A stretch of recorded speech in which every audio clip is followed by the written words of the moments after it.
누가복음 15장 32절 한 절 말씀을 여러분 펴시고요. 우리가 잊지 말아야 될 것은 좀 계속해서 미국이 상당히 어렵습니다. 몇 주 전에 그 허리케인 하비가 와서 휴스턴은 아직도 그대로입니다. 복구가 하루아침에 될 것도 아니고. 그런데 여러분 아시다시피 조금 전에 또 허리케인 어마가 또 플로리다를 쳤습니다. 그리고 이어서 또 허리케인 또 호세라는 이렇게 태풍의 연속이 지금 되고 있습니다. 이거 어떻게 될지 여러분 한번 생각해 보십시오. 지붕이 날아가고 다 끊어졌습니다. 어떻게 복구합니까? 한두 집도 아니고. 사실 굉장한 그 어려움이 많습니다. 여러분들 기도하셔서 가능하면 피해가 좀 줄였으면 좋겠고요. 저희가 다음 주에 그 아픔에 동참하는 그런 시간을 갖도록 하겠습니다. 한 가지 궁금해하시는 분이 있는 것 같아요. 허리케인이 뭐고 타이푼이 뭐고 이렇게 좀 용어에 혼돈을 가지시는 분이 있는데 다 똑같습니다. 똑같은 태풍입니다. 그런데 이쪽에 북대서양 쪽에 오는 태풍을 허리케인이라고 부르고 북태평양 우리 한국 쪽에 오는 태풍을 타이푼이라고 부르고 인도양 저 밑에서 들어오는 태풍을 사이클론이라고 이렇게 부릅니다. 다른 용어를 지역에 따라서 다르게 부르는 것이지 다 똑같은 태풍입니다. 그렇게 여러분이 참고하시면 됩니다. 누구라고 얘기는 하지 않겠는데 코 이어가지고 따져. 허리케인을 왜 태풍이라고 그러냐고. 피곤해. 자, 누가복음 15장 32절 궁금해하시는 분들이 있겠죠. 같이 한번 읽겠습니다. 이 내 동생은 죽었다가 살아났으며 내가 잃었다가 얻었기로 우리가 즐거워하고 기뻐하는 것이 마땅하다 하니라. 기도하겠습니다. 아버지 하나님 감사합니다. 저희들의 삶이 우연이 아닙니다. 내 힘과 지혜도 아닙니다. 저희는 분명히 알고 있습니다.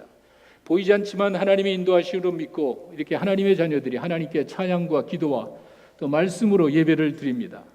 이렇게 예배하는 자들을 찾는다고 약속하신 아버지 하나님, 각 사람의 여러 가지 많은 이유가 있습니다. 많은 어려움이 있습니다. 주님은 아십니다. 겸손하게 주님 앞에 나와 예배드릴 때 찬양 받으신 아버지 하나님, 기도 들으신 아버지 하나님, 말씀을 통해서 우리에게 위로하시고 권면하시고 무엇보다도 저들을 향한 하나님의 귀한 사랑과 은혜를 맛보는 귀한 시간 되게 하여 주시옵소서. 예수님의 이름으로 기도했습니다. 아멘. 보통 잔치의 주인은 잔치를 베푸는 사람입니다. 그렇죠. 결혼 잔치의 주인은 신랑 신부입니다. 생일 잔치의 주인은 생일을 맞이하는 당사자입니다. 그런데 하나님께서 베푸시는 잔치는 다릅니다. 탕자가 돌아왔을 때 그 아버지께서 기뻐하시면서 잔치를 베풀었습니다. 아버지의 잔치가 아니었습니다. 탕자를 위한 잔치였습니다. 여러분 누가복음 15장 22절에서 24절에 보면은요, 아버지가 탕자를 그냥 받아준 게 아닙니다. 이 자식이 참 어려운 그 환경에서 거지가 돼서 돌아왔을 때 그냥 뜨겁게 맞이해 준 것이 아닙니다. 얘들아, 우리 아들 저 옷을 봐라. 저 거지 같은 옷인데 빨리 제일 좋은 옷을 입혀라. 빨리 손에 가락지를 좀 끼워줘라. 여기가 지금 장식하라는 게 아니죠. 인감도장. 이 도장이라는 것은 그 모든 지위를 다시 회복시켜주는 거예요. 저 옷을 들어온 거 빨리 좋은 옷을 좀 입혀라. 빨리 제 모든 걸 다 회복시켜줘라. 그 가락지를 좀 끼워라. 신발이 없어. 신발도 좀 좋은 것을 신겨라. 뭐죠? 잔치의 주인으로 만들어주는 거예요. 그냥 받아주신 게 아니에요. 이렇게 아버지는 그 아들이 잃어버렸다가 돌아오니까 이런 걸 다 회복시키면서 잔치의 주인으로, 잔치의 주인공으로 맞이하시고 그 다음에 끝나는 게 아니에요. 얘들아, 송아지 한 마리 잡아서 잔치하자. 기뻐하자. 누굴 기뻐하죠? 아버지 기쁨만이 아니죠. 자식을 위한 거예요. 돌아온 그 자식을 위한 잔치를 그렇게 베풉니다. 우리가 이런 예수님께서 이야기하신 그 탕자가 돌아왔을 때 아버지의 마음을 잘 압니다. 그것을 가지고 저희가 지금 잔치를 준비합니다. 한 영혼이 돌아왔을 때 기뻐하시는 그 아버지의 모습, 우리 믿음의 대상입니다. 그분을 우리가 바라보면서 잔치를 준비하는 거예요. 그 주인공을 찾는 거예요. 저희가 VIP를 찾는다는 것은요, 그냥 용어를 바꾸는 게 아니죠. 적어도 하나님의 눈에는요, 소중한 영혼입니다. 맞죠? 어쩌면 저희보다는요, 하나님을 모르고 사는 그 영혼들에 대해서 하나님이 더 간절한 마음으로 보고 계실 거예요. 더 소중히 여기고 그 사람이 주님 앞에 나오기를 간절히 바라실 거예요. VIP예요. 저희가 그런 사람들을 찾고 있습니다. 오늘 제가 읽어드린 본문은 잔치에 참여하기를 거부하는, 아버지의 기쁨이 되기를 거부하는 큰아들에게 하는 말이에요. 잘 보세요. 야, 네 동생이 죽었다가 살아났으며, 32절입니다. 내가 잃었다가 얻었기로 우리가 즐거워하고 기뻐하는 것이 마땅한 거야. 여러분, 이게 아버지의 마음이에요. 아버지는요, 이 자식이 돌아왔을 때 죽었다가 살았고 이게 잃어버렸다가 얻었기 때문에 그 자식을 환영하고 받아주는 게 마땅한 거예요. 사실 큰아들의 입장에서도 우리가 충분히 이해는 할 수 있습니다. 자기는 항상 충성스럽게 살아왔는데 자기에 대해서는 별로 해주는 거 없고 인생을 그냥 지멋대로 살아간 잘못된 인생을 살아온 저 동생이 돌아왔을 때 아버지가 기뻐하는 그 모습이 못마땅한 거예요. 그래서 그 아버지의 기쁨에 들어가기 싫은 거예요. 잔치에 가기가 싫은 거예요. 그때 아버지가 이야기합니다. 우리가 즐거워하고 기뻐하는 것이 마땅한 거야. 당연히 해야 될 일이야. 여기서 우리는 그 아버지의 마음을 볼 수 있습니다. 제가 그 지난주에 아버지의 그 마음을 설명하면서 잔치에 동참하고 잔치의 그 기쁨 자체가 되는 게 왜 중요한지 여러분 이야기하셨죠? 우리의 마음이 아버지께로 가면은 다시 큰아들이 내 생각을 주장하는 것이 아니라 그 생각이 잘못된 거 아니죠. 큰아들이 뭐 실수한 게 아니죠. 그건 그 친구의 생각이에요. 그게 아니라 내 생각과 내 주장을 버리고 아버지에게 초점을 맞추면은요, 충분히 할 수 있습니다. 여러분들은 예배를 마치고 돌아가실 때 집에 가시면서 뭐 아내와 남편과 이야기하실 겁니다. 오늘 예배에 대해서는 평가를 할 거예요. 내가 좋아하는 찬송이 나오고요, 나에게 좋은 말씀이 주어지면은요, 좋은 예배예요. 대부분의 많은 사람들이 생각하는 거는요, 그 잘못된 건 아니에요. 그러나 우리가 생각을 조금 바꿔서 나에게 초점을 맞추지 말고 내가 좋아하는 찬양, 내가 좋아하는 말씀을 들어서가 아니라 하나님이 기뻐하실까? 오늘 예배를 통해서, 아니 나를 통해서 내가 드려진, 내가 하나님 앞에서 예배를 드리는데 나를 통해 하나님이 뭘 받으셨지? 오늘 예배를 통해서 정말 하나님이 기뻐하실까? 내가 아니라 다른 거예요. 옳고 그른 얘기가 아니에요. 큰아들이 뭐 잘못된 게 아니에요. 큰아들이 잘못된 거는 아버지의 마음을 몰랐던 것뿐이에요. 우리가 이 잔치를 준비하면서, 아니 예수님이 이야기하시는 그 핵심은 바로 그거였습니다. 아버지의 마음을 좀 알아줘야 돼요. 아버지의 마음을, 하나님의 마음을 외면하고 살아온 그 바리새인과 서기관들이 옆에 있습니다. 그 사람들을 두고 이야기하는 거예요. 죄인들을 맞이하고 죄인들이 왔을 때 그들을 따뜻하게 영접해 주는 그 예수님이 못마땅해 보이는 거예요. 하나님의 아들이? 그러면 안 되지. 거룩하신 하나님이 어떻게 죄인들이랑 같이 앉아있지? 자기가 하나님의 아들이라며. 그렇다면 하나님같이 행동해야 되는 것 아니야? 거룩하신 하나님이 어떻게 더러운 죄인들과 같이 먹고 마실 수가 있지? 그들에게 하는 말이에요. 그리고 야, 이렇게 즐거워하는 것이 마땅한 것이야 하고 이야기가 끝나버렸어요.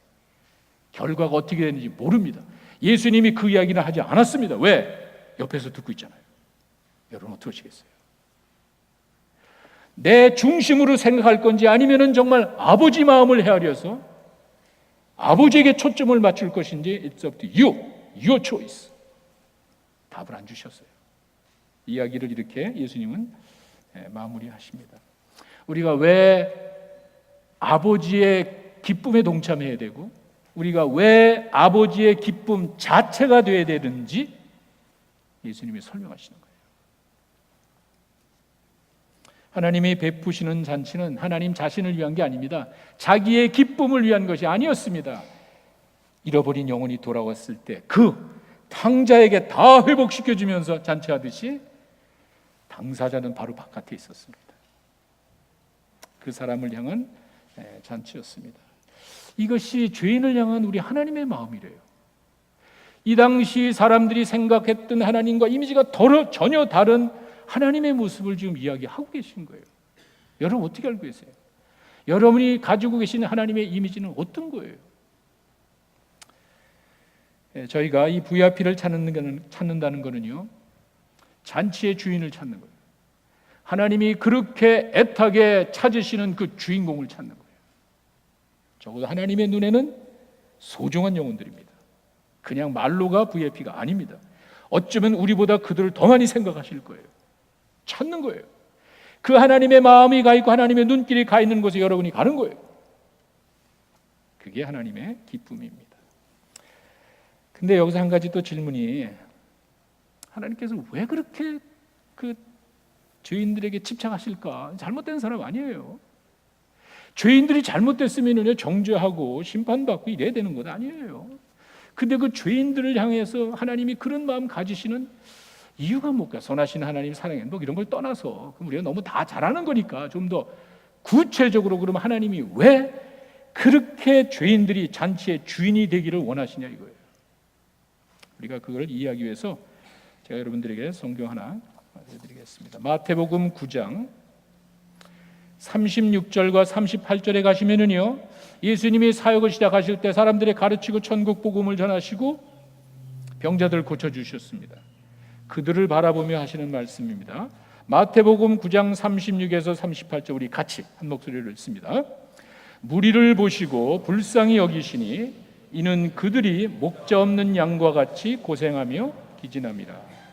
이에 제자들에게 이르시되 추수할 것은 많되 일꾼이 적으니 그러므로 추수하는 주인에게 청하여 추수할 일꾼들을 보내주소서 하라 하시니라.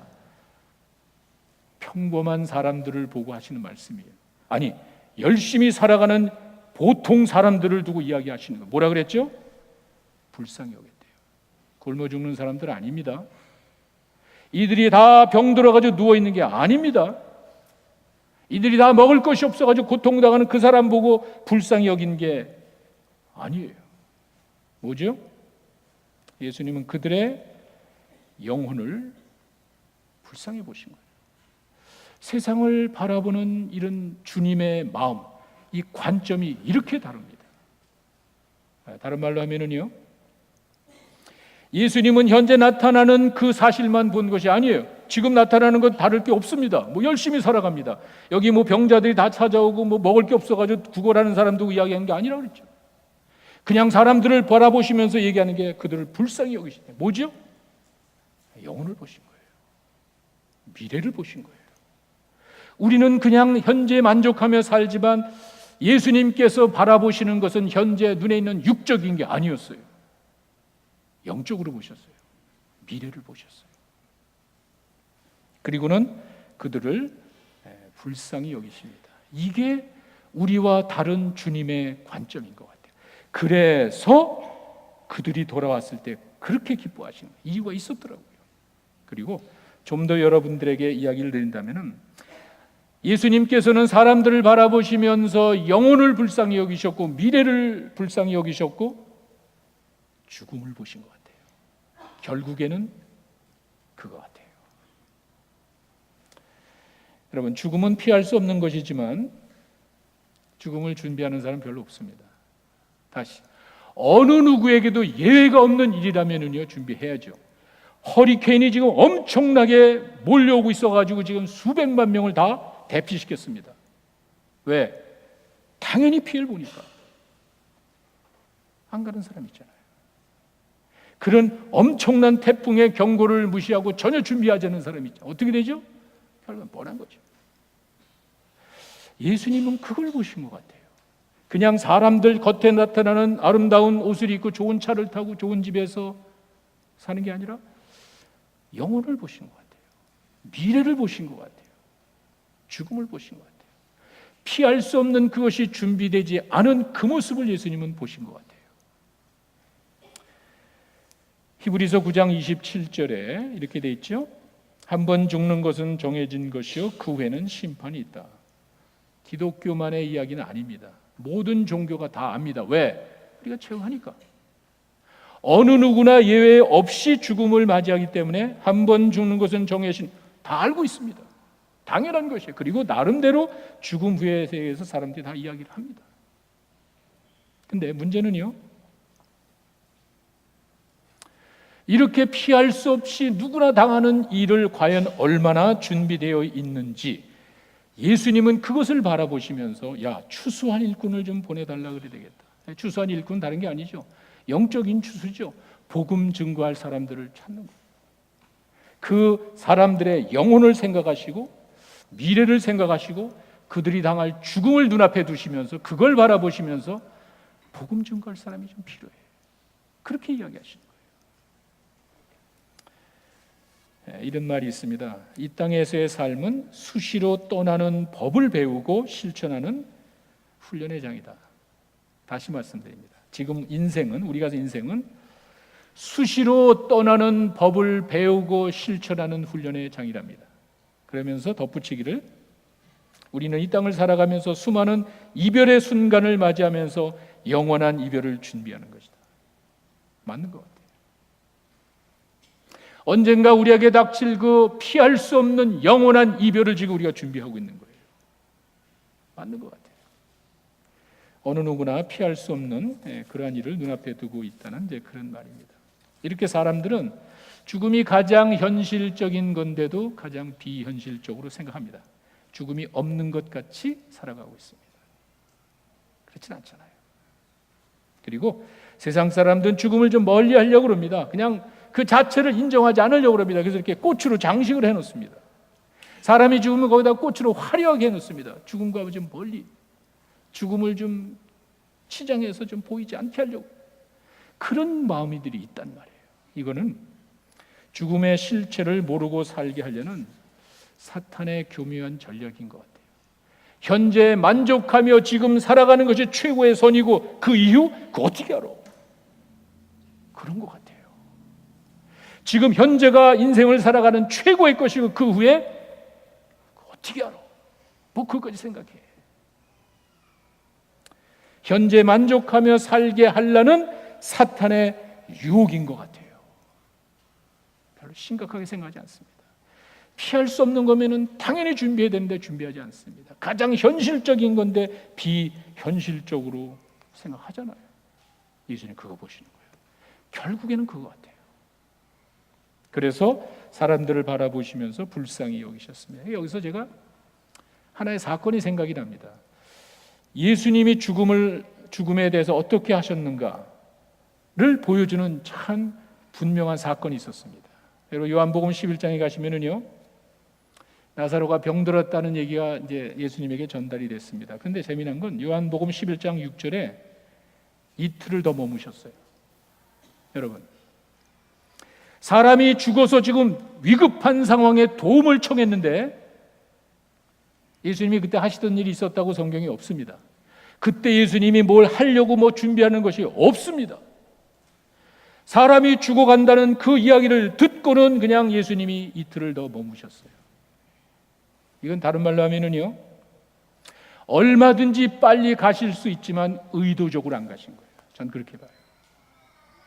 이 사람들의 마음 속에는요, 빨리 와서 고쳐 주었으면 하는 마음으로 간절했고, 그거는 나중에 마리아가 32절에 11장 32절에 하는 마리아의 이야기를 들으면 그게 분명히 나와요. 마리아가 그럽니다. 아이고 예수님, 주께서 여기 계셨다면 오라비가 죽지 않았을 텐데. 그 대단한 신앙이에요. 내 오라비가 무슨 병인지 모르지만 하여간 여기 계셨다면 이틀만 먼저 오셨다면 고칠 수 있다는 거예요. 무슨 말이죠? 죽음을 외면하는 거예요. 죽음 이상을 보지 못하는 거예요. 아니, 죽음 이상을 생각하지 않는 거예요. 예수님과 그렇게 가까이 교제하고요, 예수님을 그렇게 따르고요, 예수님의 정성껏 음식 준비하고요, 예수님이 왔다 갔다 하시면서 그 집에 들리면서 그렇게 이야기하는데도 죽음 이상을 보지 못하는 거예요. 이때 왔어야 되는데 왜 늦게 와가지고 우리 오라비를 죽게 했냐고 한탄하고 있는 거예요. 죽음을 외면하는 거예요. 예수님께서는 그래서 의도적으로 죽음을 포기하시고, 아니, 의도적으로 죽음을 체험하게 만든 거예요.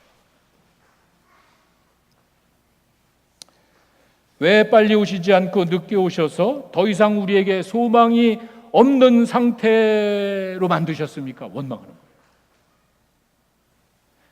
근데 저는 여기서 예수님이 그렇게 갔을 때 물론 고쳐주셨죠, 살려주셨죠. 근데 그냥 넘기기에는 조금 신중한 두 가지 눈에 띄는 일이 있습니다. 첫째는요, 예수님이 그 나사로 죽음 앞에서 옆에 마리아와 마르다 또 주변 사람들이 슬퍼하는 모습을 보고 눈물을 흘리셨대요. 그 눈물의 이유가 뭔지는 성경에 없습니다. Jesus wept. 그냥 우셨다는 말만 나와 있지 아무런 답이 없습니다. 두 번째는요, 무덤 앞에 가더니 돌을 옮기래. 꼭 그럴 필요 있나요? 예수님이 그 죽음 앞에서 눈물 흘리실 이유가 있습니까? 전능하신 하나님의 아들이 부족함이 없고 다 고쳐주시고 살려주시려고 계획하고 가셨는데 눈물 흘릴 이유가 있습니까? 돌을 옮길 필요 있습니다. 자신은 그냥 쑥 나왔잖아요. 아니면은 나사로가 그 안에서 그냥 돌을 확 밀어 제끼고 나오면 더 멋있잖아요. 왜 돌을 옮기냐 말이에요. 그냥 있는 사건은 아닌 것 같아요. 저는 이 내용 가운데서 두 가지를 봤습니다. 왜 예수님이 병들어 죽게 되었다 그러는 그 집에 이틀을 머무셨는지, 왜 예수님이 그 죽음 앞에서 눈물을 흘리셨는지, 왜 예수님이 돌을 옮기라고 했는지, 저는 죽음의 실체를 보여준 것 같아요. 죽음의 영향력을 좀 보게 하신 것 같아요.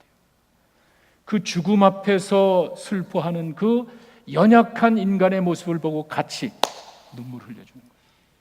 죽음의 영향력이에요. 다 온단 말이에요.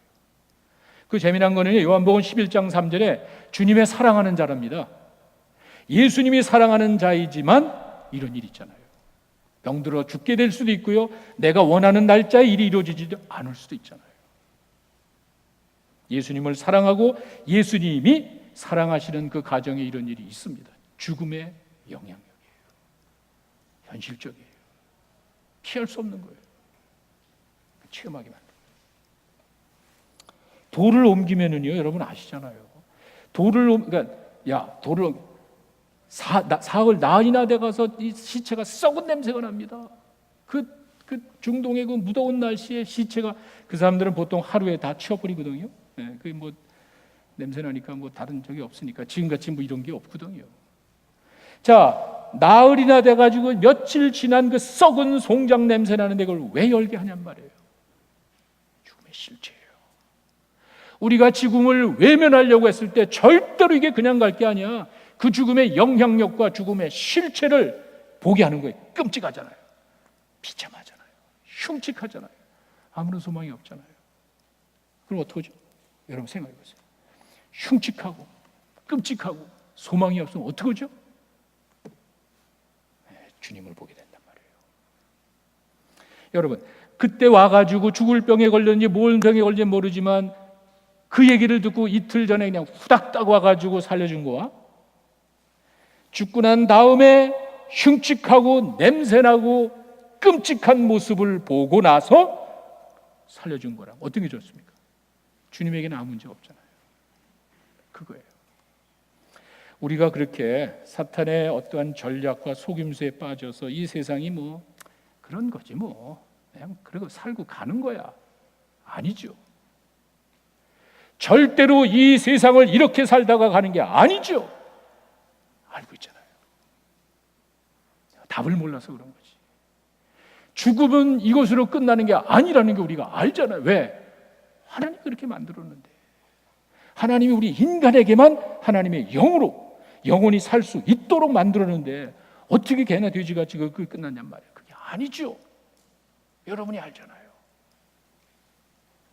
그런 우리 인간의 그런 그 연약함을 하나님은 아시고 끔찍하고 흉측하고 소망이 없는 가운데 주님이 계시면 된단 말이에요.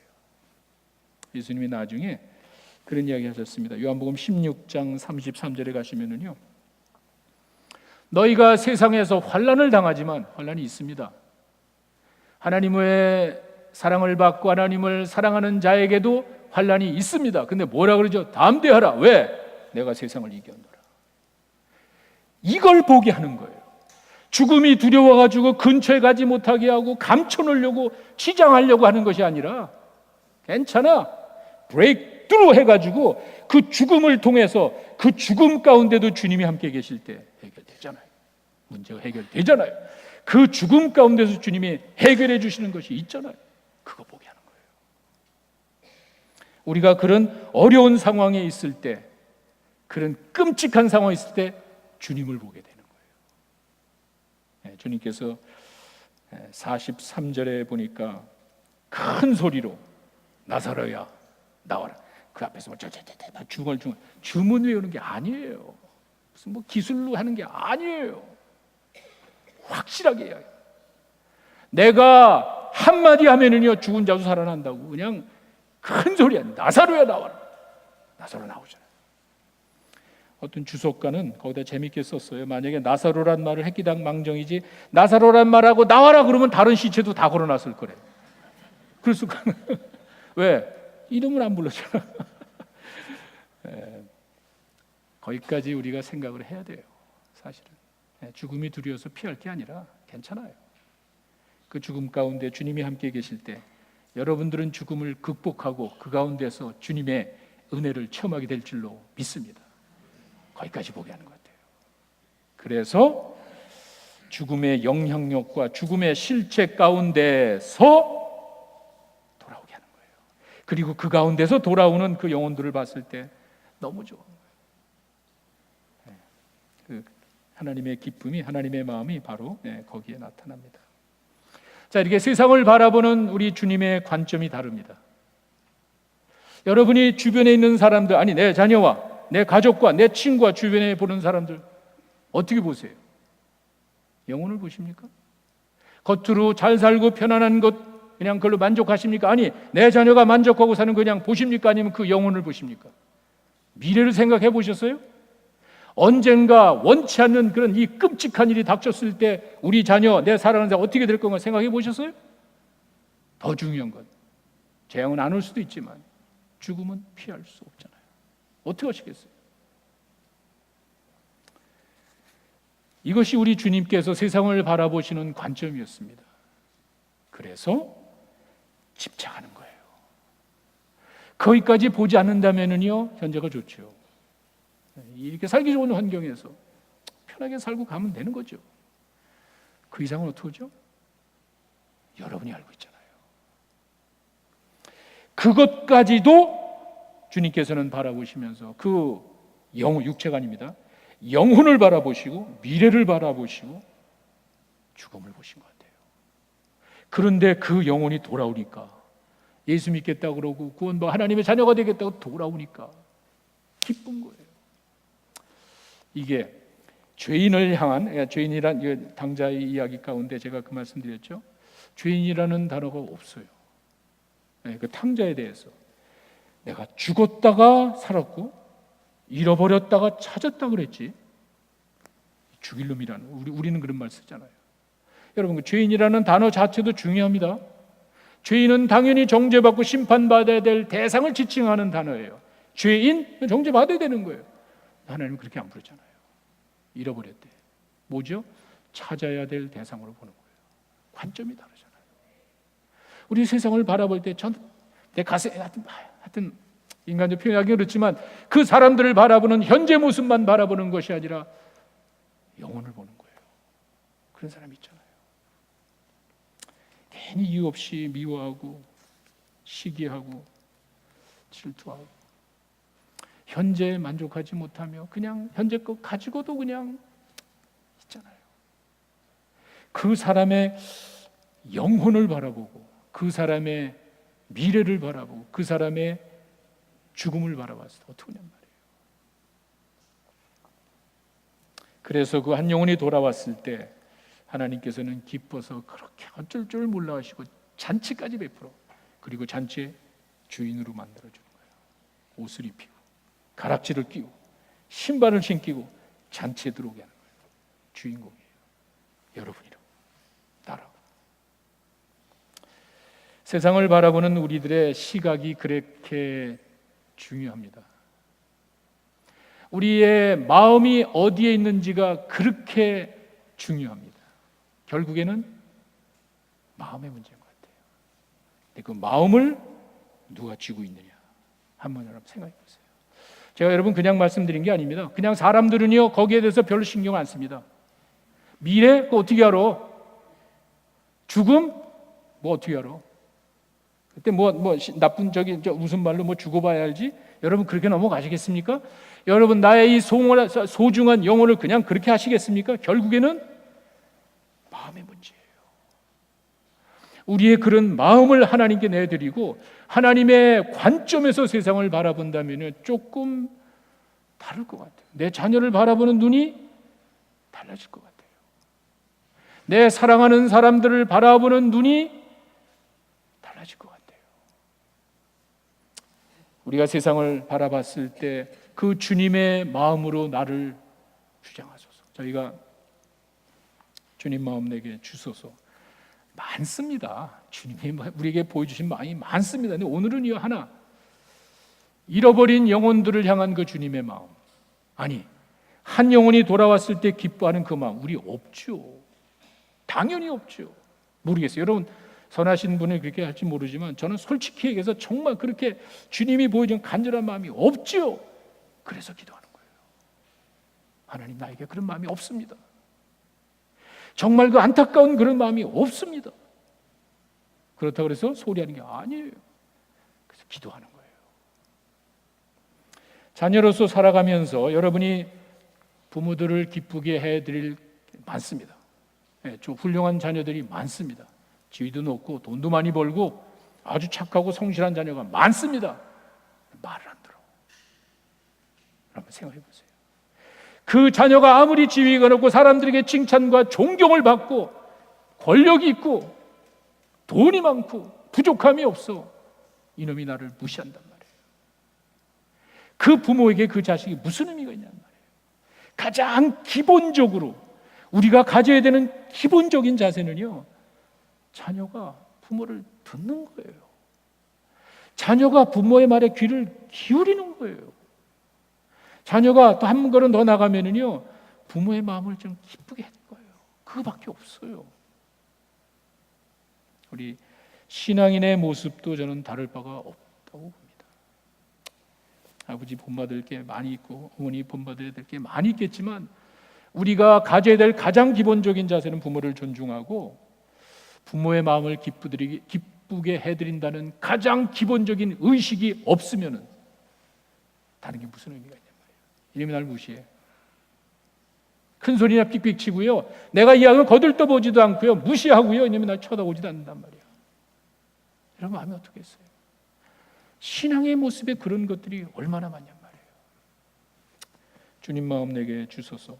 잃어버린 영혼들을 바라보는 그 마음, 주님 저에게는 없습니다. 선한 것이 하나도 없습니다.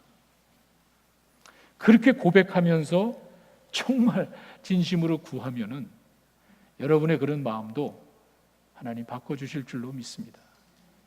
보인단 말이에요. 상한 영혼들의 탄식 소리, 이게 그냥 하는 소리가 아니에요.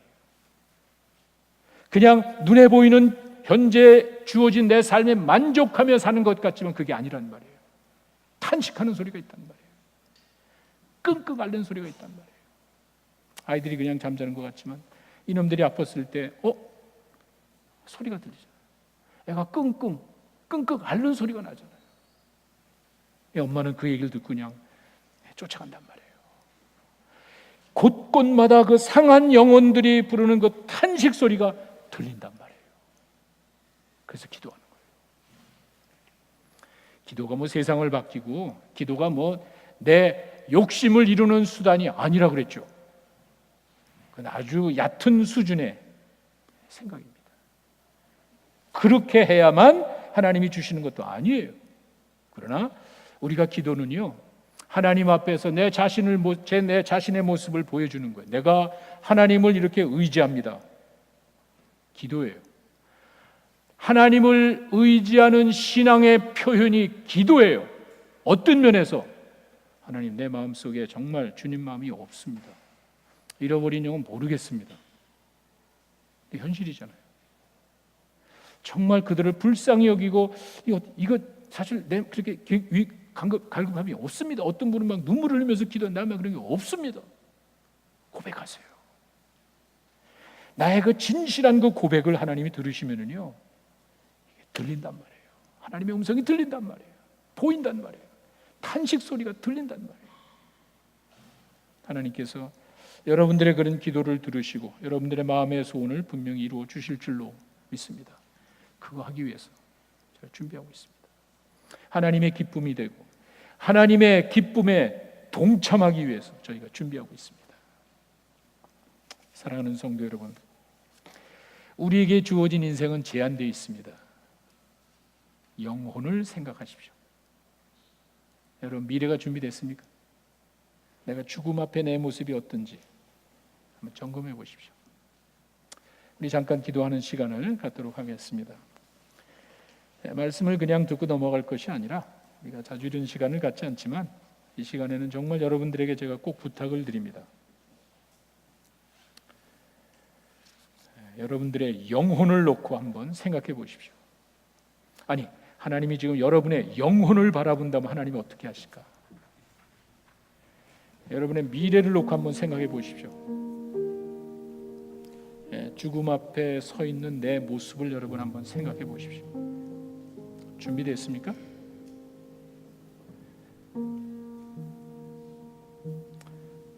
우리에게 그런 마음이 필요합니다.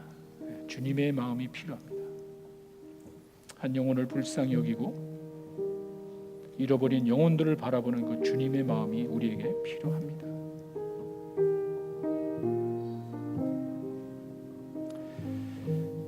주님, 저에게 그런 마음을 주시옵소서. 나의 영혼과 내 미래가 불분명합니다. 주님, 나에게 오셔서 내 영혼 구하시고 내 마음에 확신 주시고 이제 많은 사람들에게 정말 그 소중한 복음을 전하게 해주시옵소서. 나에게 초점을 맞추지 마십시오. 이건 하나님께 초점을 맞추셔야 됩니다. 하나님의 기쁨과 하나님의 마음이 어디가 있는지 한번 조용히 여러분들 한번 생각해 보시고, 잃어버린 영혼들을 불쌍히 여기는 마음을 주시고 죽음의 실체와 영향력을 이겨나갈 수 있도록 나와 함께 하시옵소서. 여러분 정말 마음의 고백으로 기도하시기 바랍니다. 아버지 하나님, 땅을 살아가는 우리들의 삶 속에 정말 있습니다. 정말 피할 수 없는 일들을 눈앞에 두고 우리 자신을 바라봅니다.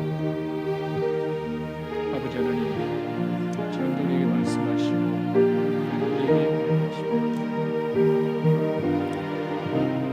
주님 앞에 바로 서서 영혼의 미래 나갈 수 있도록 인도해 주시옵소서. 주님의 마음 저희 허락하시옵소서. 세상을 바라보는 주님의 마음 허락해 주시옵소서. 겸손하게 하나님께 나갈 때 하나님께서 우리의 마음을 허락하시옵소서. 세상 바라보는 관점을 바꾸어 주시고 세상을 향한 주님의 마음 해주시옵소서. 언제나 변치 않는 하나님의 크신 사랑과 가슴에 하나님의 내 마음에 상황에 살게 하시옵소서. 주님을 향한 감사, 주님의 마음이 우리 가운데 사시고 기도하며 나아갈 수 있도록 함께 해주시옵소서. 하나님의 어떤 사랑이 있습니다. 간절함이 있습니다. 다시 한번 채우시고 하나님의 것으로 다시 한번 회복시켜 주시옵소서. 주님 바라보는 뜨거운 사랑, 열정이 넘치게 하시옵소서. 아버지 하나님, 우리의 기도를 들으시고 마음을 어루만지시고 하나님의 것으로 다시 한번 회복시켜 주시옵소서. 풍성한 내가 사랑을 얻을 수 있도록 주님 인도하여 주시옵소서. 아버지 하나님, 한 사람도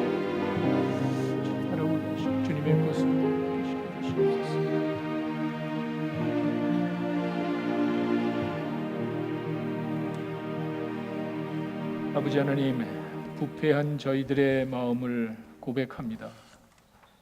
주님의 심정을 헤아리지 못하는 완악한 우리의 마음을 고백합니다. 이 시간 주님께서 저희들 마음 가운데 임하셔서 영혼을 생각하게 하시고 미래를 생각하게 하시고 죽음을 생각하게 하시고 하나님이 주시는 위로와 평안으로 가득 채워 주시옵소서. 이 땅을 살아가는 하나님의 자녀로서 세상을 바라보는 우리들의 관점이 바뀌어야 되겠습니다. 주님의 마음 품고 나갈 수 있도록 세상을 바라보는 관점을 바꾸어 주시고 그 주님의 마음을 저희에게 허락해 주시옵소서. 한 영혼을 사랑하고 불쌍히 여겨서 그를 위해 애쓰고 노력하는 귀한 일꾼 되게 하여 주시옵소서. 감사드리며 예수님의 이름으로 기도했습니다. 아멘.